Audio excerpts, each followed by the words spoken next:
Vegetable புலாவுக்கு தேவையான பொருட்கள்லாம் என்னென்னு பார்ப்போம். முதல்ல பாஸ்மதி ரைஸ் லாங் கிரெயின் அதை எடுத்து அரை மணி நேரம் தண்ணியில் ஊற போட்டு வச்சுருக்கேன். பெரிய வெங்காயம் 2 எடுத்து வெட்டி வச்சுருக்கேன். நிறைய வெஜிடபிள்ஸ் சின்ன சின்ன பீஸாக வெட்டி வச்சுருக்கேன். கேரட், பீன்ஸு, உருளைக்கிழங்கு, பட்டாணி ஆட் பண்ணலாம், எதுனாலும் போடலாம். இது தேங்காய் பால் எடுத்து வச்சுருக்கேன். இஞ்சி பூண்டு விழுது.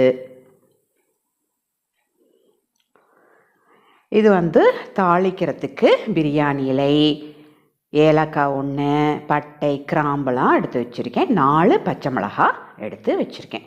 இது எல்லாம் தேவையான பொருட்கள். எப்படி செய்கிறதுன்னு பார்ப்போம். ஒரு குக்கரை அடுப்பில் வச்சு நல்லா சூடான உடனே எண்ணெய் 1 ஸ்பூன் ஊற்றணும்.